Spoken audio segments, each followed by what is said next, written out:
예, 통일부 장관과는 최근 대통령께서 강조하는 공산 전체주의의 뿌리를 한번 찾아보고자 합니다. 장관님, 2017년 출범한 한국자유회의라는 단체를 알고 계십니까? 네. 장관께서 주도해서 만든 극우 보수단체입니다. 화면을 봐주시죠. 그런데 이 단체의 창립 선언문 중에 일부입니다. 제가 한번 읽어보겠습니다. 전체주의 위협의 대두에 결연히 맞서 싸워나갈 것을 선언한다. 전체주의파 모두와 맞서 싸워나갈 것이다. 장관님 기억나십니까? 네. 이번에는 또 다른 문구를 한번 봐주십시오. PPT 띄워주십시오. 우리는 전체주의 세력, 그 맹종 세력, 추종 세력들에게 쏟거나 굴복해서는 안 된다. 장관님, 이 말 누가 말인지 아시겠습니까? 네, 여기 보니까 윤석열 대통령께서 하신 말씀입니다. 예, 바로 윤석열 대통령의 광복절 경축사입니다. 단체 창립문과 대통령의 광복절 경축사를 보면 혹시 같은 사람의 머리에서 나온 건 아닐까 할 정도로 굉장히 유사합니다. 내용적 싱크로율이 사실상 100% 수준입니다. 장관님께 여쭙겠습니다. 혹시 한국자유회의라는 단체가 윤석열 정부의 사상적 토대가 되었다고 봐도 되겠습니까? 저는 그렇게 보지는 않습니다. 그렇게 보지 않는 이유에 대해서 말씀하십시오. 윤석열 대통령께서 한국자유회의에 대해서 어떤 관심과 생각을 가지고 있는지 저로서는 알 수가 없기 때문입니다. 좋습니다. 생각만 같은 게 아닙니다. 심지어 사람도 같습니다. 2017년 이 단체가 만들어질 때 함께했던 주요 인사들이 지금 윤석열 정부 들어서 정부 주요 요직에 한 자리씩 다 차지하고 있습니다. 이 자리에 계신 통일부 장관님을 비롯해서 김태호 안보실 1차장, 과거사정리위원회 위원장, 한국자총 부총재, 박문진 이사, 대통령실 비서관 등 어림잡아 대충 본 것만 해도 11명 이상이 윤석열 정부에서 일하고 있습니다. 결코 적은 숫자가 아니라고 생각합니다. 이런데도 이 단체가 윤석열 정부의 정신적, 이론적 토대가 아니라고 생각하십니까? 장관님 답변해 주십시오. 네. 한국자유회의에 당시에 참여했던 지식인들은 개별적으로 참여를 했습니다. 그렇지만 이 한국자유회의에 참여한 지식인들이 윤석열 정부의 어떤 이념적인 그것을 제공했다. 이렇게 저는 좋습니다. 장관님께서는 부인하실지 모르겠지만 최소한 대통령께서 극우 보수단체에 경도되어 있거나 아니면 비슷한 생각을 하고 있는 것 같습니다. 문제는 이 단체의 주장이 너무나도 극단적인 극우 보수적 생각이라는 겁니다. 즉 평범한 국민들로서는 도저히 이해할 수 없는 주장을 펼치는 게 문제입니다. PPT 봐주시면요. 일례로 대한민국의 주권이 국민에게 있다라고 이야기하는 사람을 전형적인 전체주의 사고라고 주장합니다. 이 문장 장관님 기억하시죠? 근데 방금 의원님께서 인용한 그 부분은 거두절미가 되어 있다 이렇게 생각을 합니다. 자, 다시 PPT 띄워주시면 거두절미된 부분이 없고요. 정확한 그 내용 그대로입니다. 제가 다시 읽어드려야 되겠습니까?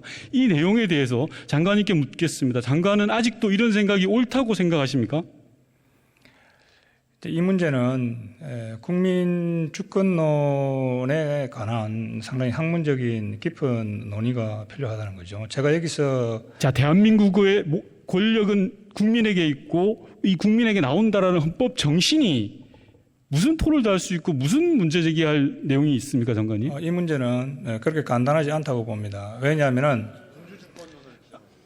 대한민국 헌법 1조 2항에서 이야기하는 국민주권론이라고 하는 것은 주권의 소재와 행사를 구분을 하고 있습니다. 그러니까 주권이 국민에게 있다고 하는 것이 국민주권론이죠. 대한민국 국민이 5천만이죠. 자, 그렇지만은 대한민국 국민 5천만이 모두 주권자로서 권력을 직접 행사한다고 한다면은 대한민국은 무정부 상태로 갈 수밖에 없다고 하는 얘기죠.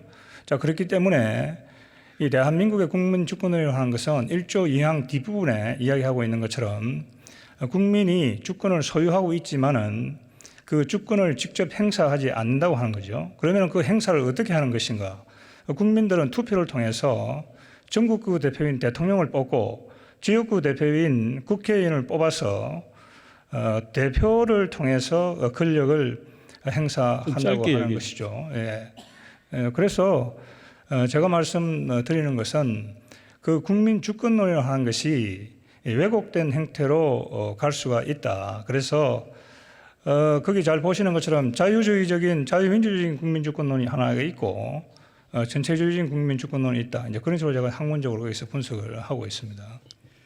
예, 장관님께서는 청문회에서 청문회장에서 당시 발언들에 대해서 많은 부분이 생각이 잘못됐다라고 하는데 여전히 이 생각을 가지고 있고, 제가 걱정되는 것은 대한민국의 대통령의 생각이 철진한 뉴라이트 세력에 뿌리를 두고 있다라는 겁니다. 싱크로율 100%라는 사실은 너무나 걱정스럽고요. 지금 장관께서 이야기하시는 그런 내용이야말로 전형적인 뉴라이트 사고입니다. 그게 바로 뉴라이트인 겁니다.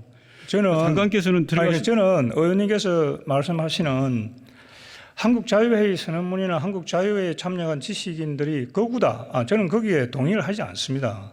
대한민국이라고 하는 남북한 현실에서 볼 때 자유민주주의라고 하는 것이 여전히 어떤 면에서는 대단히 북한의 전체주의에 비해본다고 한다면 대단히 진보적인 그런 면을 가지고 있다.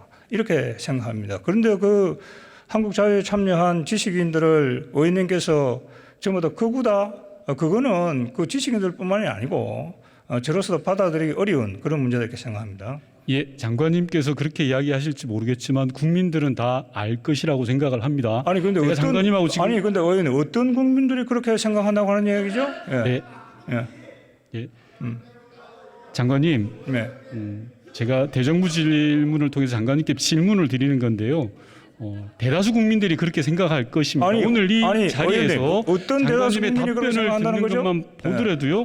대다수 국민들은 그렇게 생각할 것입니다. 학자들이 모여서 한국 자유회의 선언문이라는 것을 발표를 했고 그것을 무슨 감추고 있는 것도 아니고 공개적으로 얘기했는데 어떻게 의원님이 마음대로 그걸 한 정치인이 그런 지식인들을 갖다가 그거다 이렇게 단죄를 할 수 있는 겁니까? 예, 장관님 발언 다 하셨습니까? 네. 지금 장관께서 하시는 말씀은 국회의원이 국민을 대표해서 던지는 대정부 질문 자체를 무시하고 폄훼하는 겁니다. 민주주의의 기본이 되어 있지 않고 그 자체가 바로 전체주의적 사고이고 그런 모습이 바로 극우라고 하는 겁니다. 자리에 돌아가 주십시오. 그리고 의장님께서는 이런 장관의 바른 태도에 대해서 분명한 문제 제기를 해주시기 바랍니다.